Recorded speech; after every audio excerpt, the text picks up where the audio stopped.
Ok, nesse momento agora, nós vamos aquietar o nosso coração para que a gente possa ouvir Deus falar. Nós cremos que a revelação bíblica das Escrituras é a própria boca de Deus se abrindo e alcançando os nossos corações. E através dessa porção, entendida e aplicada aos nossos dias, nós cremos que Deus pode curar as nossas feridas, transformar a nossa vida, alcançar famílias, transformar famílias. É nisso que nós cremos. Eu comecei essa celebração mais cedo dizendo que Ele é a nossa segurança. Nessas últimas semanas temos estudado os salmos de romagem, os salmos de peregrinação. É um conjunto de salmos, do Salmo 120 até o Salmo 134, em que o povo de Deus costumava recitar e cantar na sua peregrinação até Jerusalém, onde eles iam adorar a Deus com suas ofertas, com as suas festas, com as suas famílias. Nós cremos que essas palavras têm aplicação e têm poder para nós hoje também. Obviamente que nós não somos um povo rumando no meio do deserto, através de vales, de rios e de mares, para chegar até uma cidade. Nós somos, sim, seres humanos em peregrinação ao nosso destino final. Aquele destino em que é incontrolável, que é imponderável, que é imparável. Um dia todos nós nos encontraremos com o nosso destino final. E a pergunta que fica é o que há depois de lá? O que acontece comigo e com você depois que há fim da nossa vida aqui na Terra? Nós cremos que o Senhor Jesus é a resposta para essa pergunta. Nós cremos que estamos em peregrinação ao nosso destino final, a nossa Jerusalém, a cidade santa do Senhor, onde nós habitaremos com Ele para sempre. A nossa peregrinação é diferente. Os perigos que encontramos são diferentes. E interessantemente, a porção das Escrituras em que nós vamos estudar hoje também é uma narrativa um pouco diferente do que nós estamos acostumados. Davi, o rei Davi, compondo esse salmo, conta uma história de vitória. Uma narrativa em que há um povo vitorioso. Interessante que a nossa imagem sobre vitória, nossas histórias vitoriosas são muito hollywoodianas. Se você é um fã de Vingadores, como eu sou, talvez você se lembre das cenas épicas, da força do Hulk, da perspicácia do Homem de Ferro, da braveza do Capitão América. E das cenas épicas em que eles fazem movimentos espetaculares. E através desses movimentos, eles vencem batalhas. A história que Davi conta aqui hoje é um pouco diferente. É de vitória, sim. Mas ela lança luz sobre quem a glória deve ser de verdade. E a glória pertence ao nosso Deus. E é isso que Davi faz nesse texto aqui. Lança luz sobre a glória poderosa do Deus soberano que livra o seu povo. Interessante que Davi usa uma narrativa um pouco diferente para contar muitas vitórias e que nós estamos acostumados a acompanhar na nossa leitura diária das Escrituras, que nós ouvimos desde crianças, ou que nós assistimos, ou que nós lemos aqui no nosso dia a dia. Mas aqui há uma proposição diferente. A própria estrutura desse salmo é uma estrutura em poemas, em estrofes, o que nos leva a crer em que era uma canção, em que eles iam cantando, entoando o nome de Deus. O poema ganha áreas de dramaticidade, fica dramático, angustiante, até um certo tom de desespero e de medo. E tem sim um final épico, mas em todo o tempo o rei Davi lança luz sobre a glória de Deus, sobre aquele que merece toda a nossa glória. E eu queria te convidar agora a ler comigo esse salmo.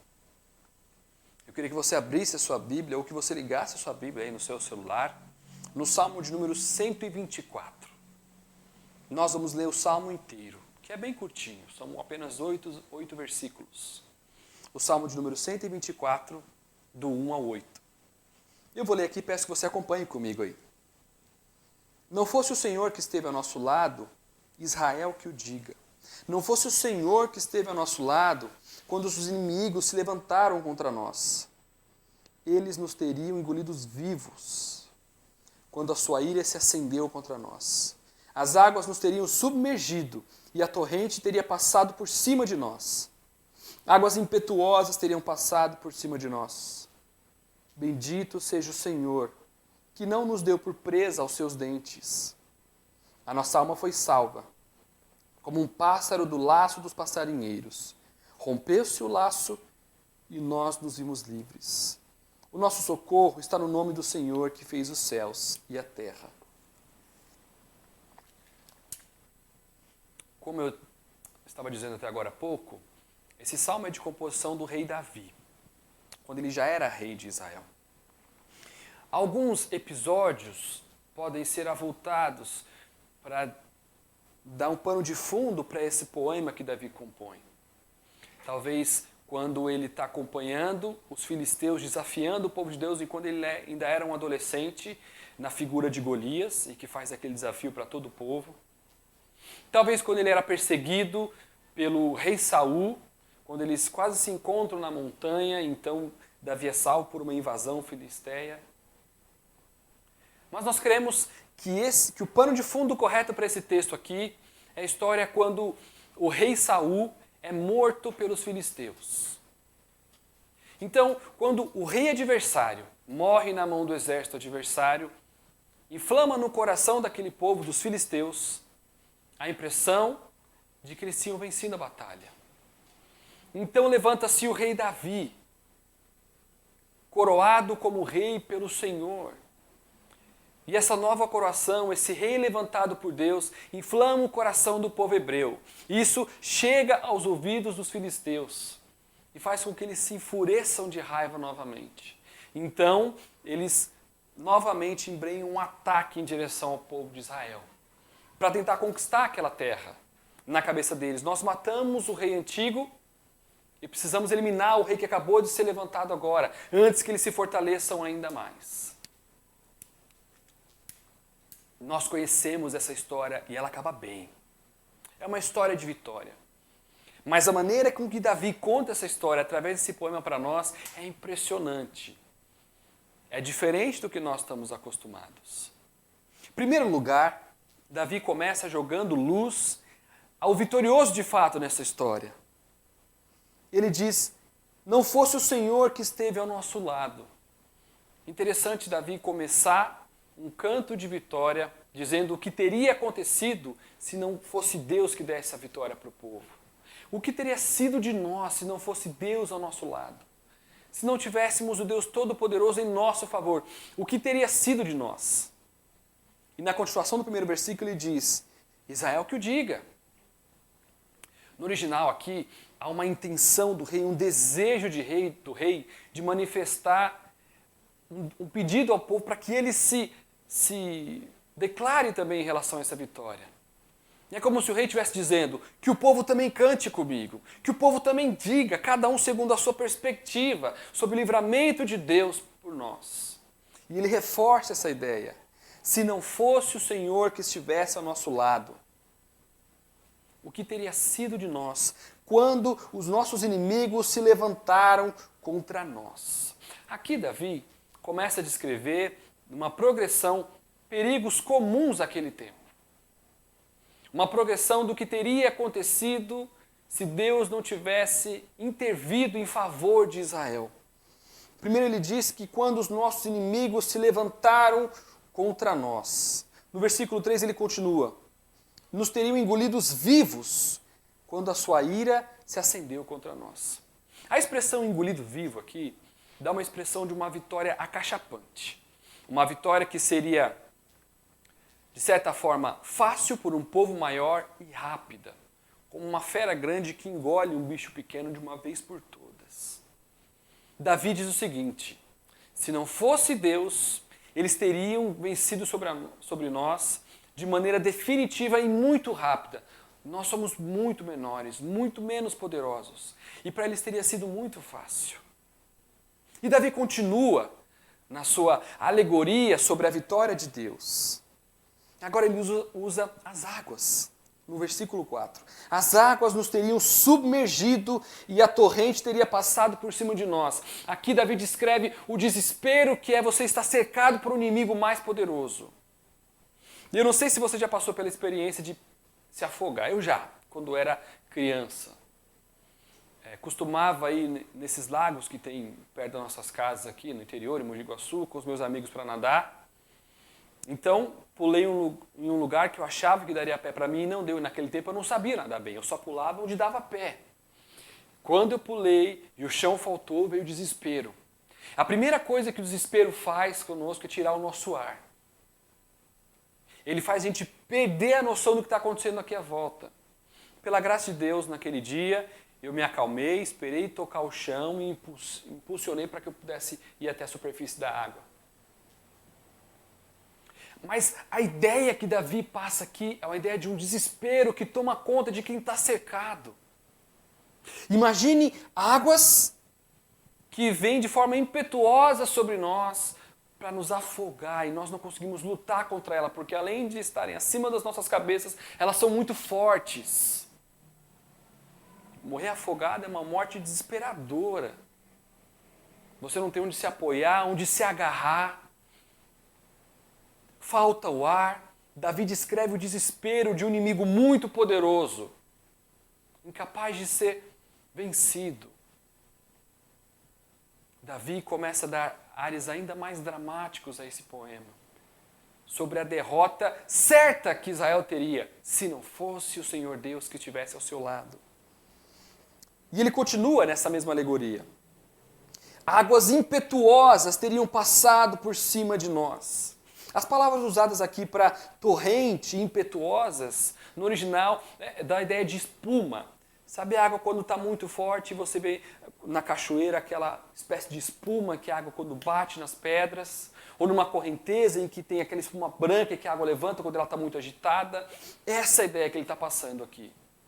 A ideia de uma água muito poderosa e violenta que arrasta tudo o que leva, que arrasta tudo o que toca. Incapaz de ser vencido. Se você não viu, você pode ver depois vídeos das recentes tsunamis que assolaram o nosso mundo, em que a água chega na costa e arrasta casas, carros, pessoas e tudo quanto tiver no caminho. É isso que o poeta descreve aqui. Um inimigo incapaz de ser destruído, incapaz de ser parado, que está afogando e falta o ar e não há para onde ir, a água está te carregando e você não consegue respirar. Então ele interrompe essa narrativa com uma palavra de consolo. Bendito seja o Senhor. Em tempos de dificuldade, em tempos de desespero, nós temos o privilégio de clamar. Bendito seja Deus, que não nos deu por presa aos dentes deles. Nesse versículo aqui, Davi se volta de novo para a alegoria de uma fera e que teria devorado vivo com facilidade o inimigo. Para você ter uma ideia de quanto perigo era para um israelense ou para uma pessoa que vivia naquele tempo, para descrever um leão, existem mais de 12 palavras na língua hebraica. Porque era um perigo comum. Um perigo que estava a qualquer momento à espreita para devorar um homem. O próprio rei Davi, autor desse poema, descreve que ele já enfrentou ursos e leões para defender as ovelhas do pai quando era ainda criança e adolescente.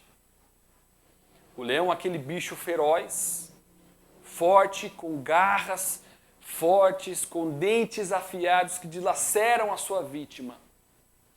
É assim que Davi descreve a vitória de Deus, a intervenção de Deus diante do seu povo. Se não fosse pelo Senhor, essas garras teriam destruído o povo de Deus. Bendito seja Deus, porque em momentos de desespero, em que o ar falta, em que o desespero começa a tomar conta, em que a angústia parece ser comum, bendito é o Deus que intervém de maneira soberana e precisa. E agora ele começa a falar sobre a salvação, o resultado dessa intervenção de Deus em favor do seu povo. Acompanhe comigo o versículo 7. A nossa alma foi salva. como um pássaro do laço dos passarinheiros. Rompeu-se o laço e nos vimos livres. Aqui Davi não fala mais sobre uma questão física. Os nossos corpos foram salvos. A nossa integridade foi salva. Davi aprofunda a alegoria. A nossa alma foi salva. A nossa alma foi liberta. Davi reconhecia como ninguém que a libertação que Deus propõe vai além desse corpo mortal, vai além dessa vida. E é isso que o profeta propõe, e é isso que o poeta, o rei Davi, propõe aqui. A nossa alma foi salva como um laço, como um pássaro do laço dos passarinheiros. Esse laço de passarinheiro era uma armadilha muito comum naquela época, em que a ave, quando ia tentar pegar alguma comida, ela, apanhada por um laço, e cada vez mais se removia a ave, tanto mais ela tentava sair da armadilha, mais o laço apertava aquela perna. E cá entre nós, qual é a chance de uma ave olhar para um nó e tentar desfazer aquele nó? Isso é impossível de acontecer. E é isso que Davi descreve aqui. A nossa alma foi salva, assim como um pássaro do laço dos passarinheiros, que não consegue romper o próprio laço. E é por isso que ele diz que rompeu-se o laço. Quem rompeu? O próprio Deus. A intervenção que o passarinho não consegue prover para si mesmo. O próprio Deus provê. E então nos vimos livres. Assim como não podíamos fazer nada, e nada podíamos fazer diante desse perigo, sejam homens violentos, sejam feras poderosas, seja um mar impetuoso, seja uma armadilha impossível de ser desarmada, tão repentino quanto é isso, repentina é a vitória e o livramento de Deus. Rompeu-se o laço e nos vimos livres. E Davi termina esse poema de forma épica. O nosso socorro está no nome do Senhor que fez os céus e a terra. Davi aqui invoca o nome daquele que é soberano sobre todas as coisas. Quem desfez esse laço impossível de desfazer? Esse Deus. Quem livrou um exército pequeno diante de um exército maior e homens furiosos? Deus. Quem livra um homem indefeso diante de uma fera furiosa, grande e poderosa? Deus. Quem livra um homem indefeso diante da impetuosidade de águas? Deus. Quem livra o homem como um passarinho é liberto de uma armadilha? Deus. A nossa segurança, o nosso socorro está no nome do Senhor, que fez os céus e a terra. Davi aqui Davi termina contrastando ideias efêmeras com Deus Criador e Eterno. Contra o homem, contra as feras, contra o mar, contra o caçador. Tudo criatura. Contra tudo isso, o Criador se levanta para defender o seu povo. E eu queria agora propor para você algumas aplicações pertinentes à minha e à sua vida para os nossos dias de hoje. Como eu disse no começo dessa mensagem, nós não somos um povo migrando para uma cidade. Nós somos um povo vivendo a nossa vida comum. Talvez não precisamos lidar com um exército inimigo. Não precisamos lutar contra bestas feras, leões, ursos. Talvez também não vivemos em uma cidade litorânea onde o perigo de uma enchente é iminente ou de um rio. E também não somos passarinhos presos em armadilhas. Mas certamente enfrentamos perigos diversos. Os perigos que nós enfrentamos hoje são diferentes. E a primeira proposição para a sua vida hoje, que eu queria dar, a primeira aplicação para a sua vida, está logo no primeiro versículo. Se não fosse o Senhor que esteve ao nosso lado, Israel que o diga. Todos nós temos histórias para contar. Qual é a sua história? Do que Deus tem te livrado? O que é que o Todo-Poderoso tem feito na sua vida que deve te levar a clamar e glorificar o nome de Deus? Aqui o salmista, o rei Davi, descreve a sua visão da história. Como Deus libertou o povo através da sua ótica, da sua perspectiva. Mas o salmista conclama o povo de Deus a contar a sua história. E eu quero te convidar também, conte a sua história. Fale mais sobre o que Deus tem feito na sua vida. Fale mais sobre Deus e menos sobre você. Olhando mais para Deus e menos para nós, somos menos tentados a murmurar. Israel que o diga. E diga sobre o quê? Sobre os seus problemas? Não! Sobre o Deus grande que livrou a Israel. Fale mais sobre Deus e menos sobre você. Conte a sua história, conte a história de Deus na sua vida para as pessoas. Passe a observar mais o que Deus tem feito na sua vida.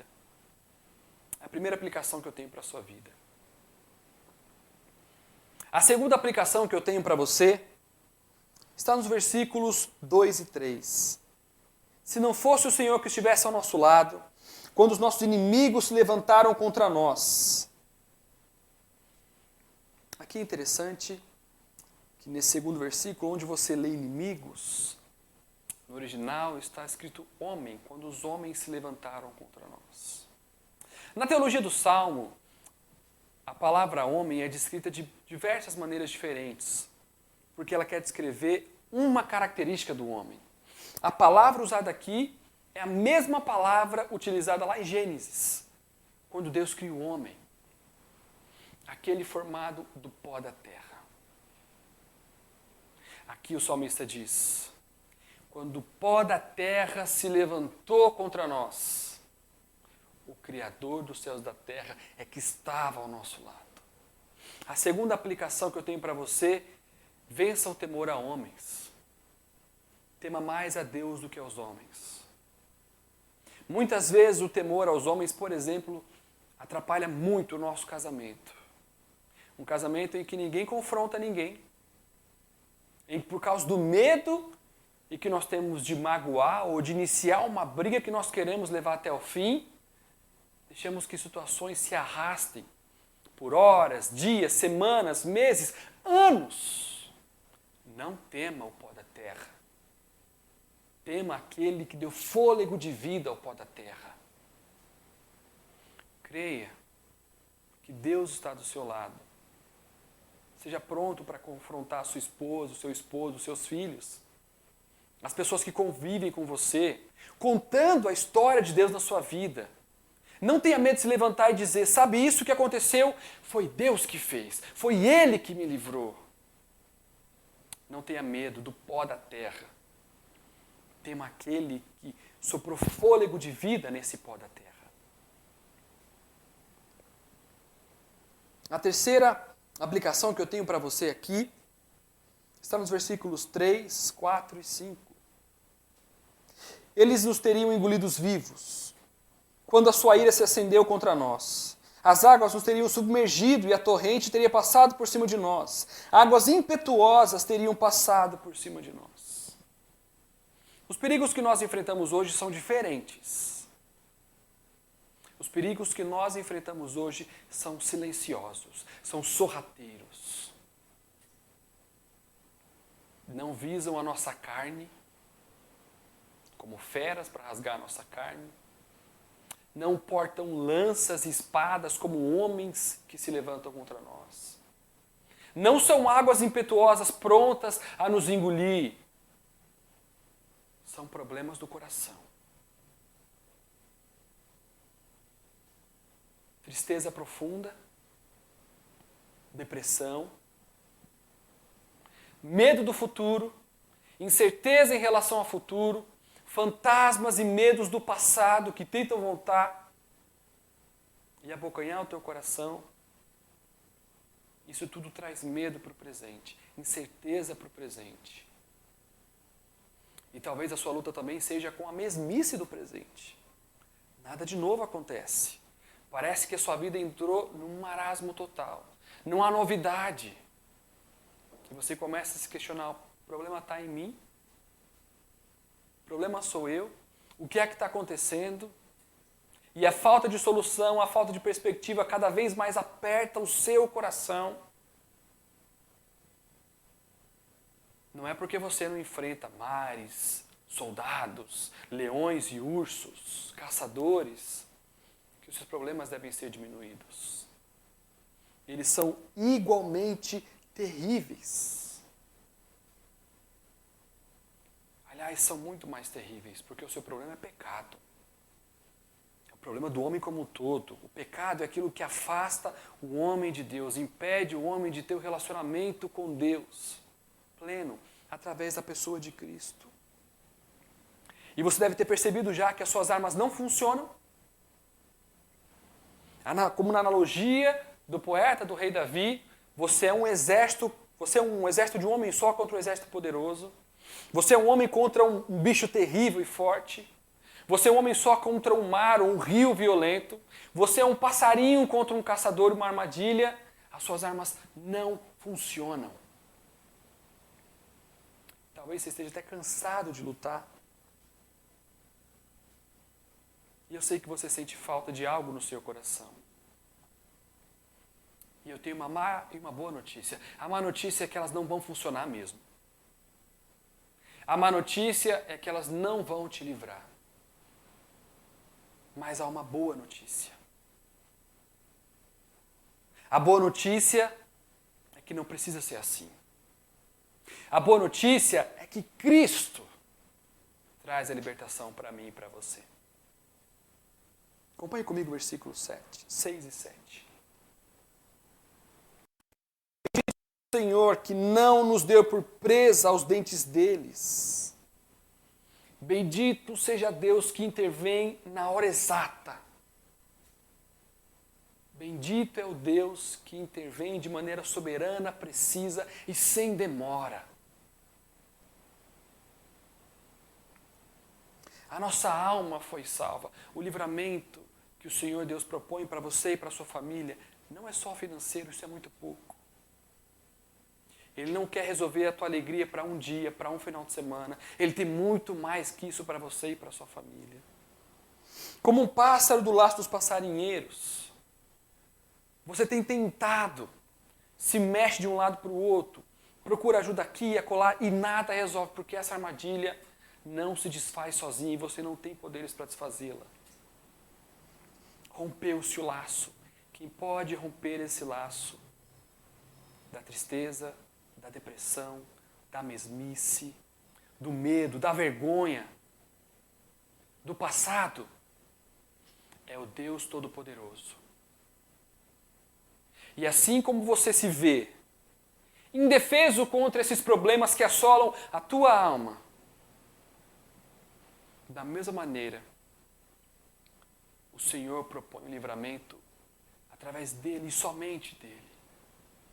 Através da pessoa de Cristo, sem que nada nós fizéssemos. Ele morreu no nosso lugar para nos livrar dessas armadilhas. A nossa alma foi salva e nos vimos livres porque Deus interveio de maneira soberana e definitiva para nos livrar da escravidão, do pecado. Você não precisa ser escravo dessas coisas. Você não precisa ser escravo desses vícios, desses medos, desses terrores. Você não precisa ser escravo dessa mesmice. Você não precisa ser escravo do pecado. Cristo liberta. Através do seu sacrifício na cruz,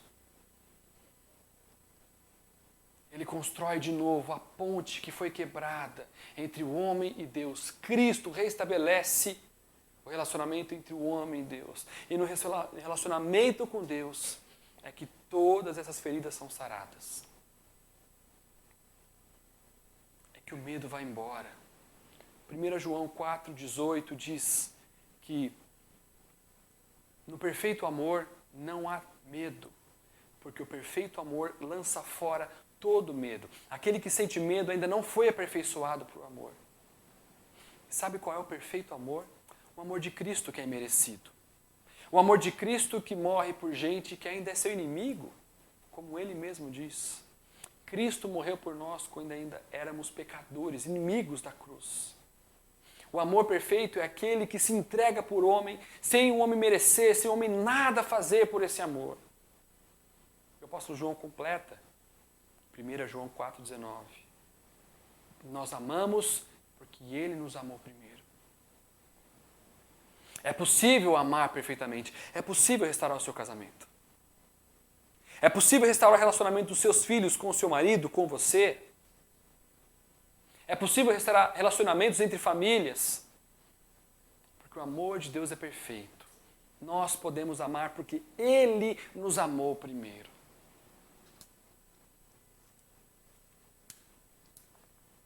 E para terminar, o versículo 8 diz que o nosso socorro está no nome do Senhor, o Criador dos céus e da terra. Aqui, o poeta, o rei Davi, faz menção ao nome poderoso de Deus. E há algumas coisas muito interessantes sobre esse versículo. Naquele tempo, no Antigo Oriente Próximo, a região da Palestina, era muito comum os povos pagãos ao redor de Israel crerem que repetir o nome dos deuses diante de perigos servia como um amuleto que talvez os livrasse. E aqui Davi diz que o nome do Senhor é fonte de segurança, que o nome do Senhor é socorro. E a palavra que ele usa para se dirigir ao Senhor é o tetragrama que o judeu até hoje não cita. Quando ele lê esse tetragrama, ele na verdade diz Adonai. O nosso socorro está no nome daquele que nós nem ousamos pronunciar de tão poderoso que ele é. Nós não precisamos ficar em vãs repetições para que o Senhor nos livre. O nome dele, que é o nome que deve ser exaltado, é esse nome que é a fonte do nosso socorro. O Criador dos céus e da terra. O maior medo do homem do Antigo Oriente Próximo era o mar. Ele não tinha conhecimento daquela imensidão, do vasto, profundo e violento mar. Não tinha conhecimento do domínio dos ventos para que ele pudesse se aventurar no mar. E principalmente dos rios também. Quando começava o verão, a neve das montanhas derretia, enchia e inundava os rios. E se havia moradia próxima, arrastava tudo que tinha. As navegações, grandes navegações, em busca de tesouros, em busca de outros povos, dificilmente obtinham sucesso, porque o mar é um ambiente inseguro. O maior temor do homem, que aqui ele diz que poderia tragar e afogar e engolir, é uma mera criação do Deus poderoso. O homem violento é mera criação do Deus poderoso. A fera violenta e feroz é mera criação do Deus poderoso. A armadilha plantada pelo inimigo não é nada diante do poder daquele que criou os céus e a terra. Deus, o Senhor, é a nossa segurança. E como nós cantamos, uma segurança que vai além dos padrões que nós temos de segurança. Não a segurança que vem com muito custo e com preocupação. Uma segurança que dá descanso, a segurança para a sua alma. Deus é a nossa segurança e o nosso desejo é que Ele seja a sua segurança também. Que Ele seja a segurança da sua alma e da sua família. Que você entregue a sua vida ao Senhor Jesus, reconhecendo a sua condição de pecador e completamente dependente dEle e da sua salvação. Que você reconheça aí agora, no seu sofá, na sua cadeira, na sua cama. Deus, eu sou pecador e o Senhor é o meu Salvador. O teu sacrifício na cruz é suficiente para me livrar de todos esses medos que eu tenho sentido há anos, da incerteza, do temor, da depressão, da tristeza, da mesmice, do marasmo. Eu creio em Cristo. Eu creio na salvação que Cristo conquistou naquela cruz. Eu quero orar por você mais uma vez. Senhor, eu quero colocar diante de Ti agora, Deus, essas pessoas que estão ouvindo e assistindo essa mensagem na casa delas. A atormentadas pelo passado, pela culpa, esmagadas por um passado que as atormenta há tantos anos, pressionadas pela incerteza do futuro, ou simplesmente entediadas pela mesmice do presente, uma vida que não muda. Nós cremos que o Senhor é novidade de vida todos os dias, aquele que faz nova todas as coisas, aquele cujas misericórdias se renovam todas as manhãs em favor dos seus filhos. Deus é esse Deus que nós queremos que alcance, Deus, o coração dessas famílias. É esse Deus que nós queremos, que nós professamos e que nós vamos gastar os nossos dias para louvar, agradecer e falar sobre Ele. Louvado seja o teu santo e precioso nome. Que esse nome, Deus, seja fonte de salvação para essas pessoas que estão nos assistindo agora.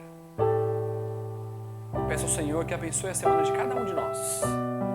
Nos dê uma semana produtiva, uma semana de reconciliação, Deus. Nossa com o Senhor, nossa com os nossos familiares, com os nossos amigos. Uma semana de cura, Deus, para aqueles que estão doentes.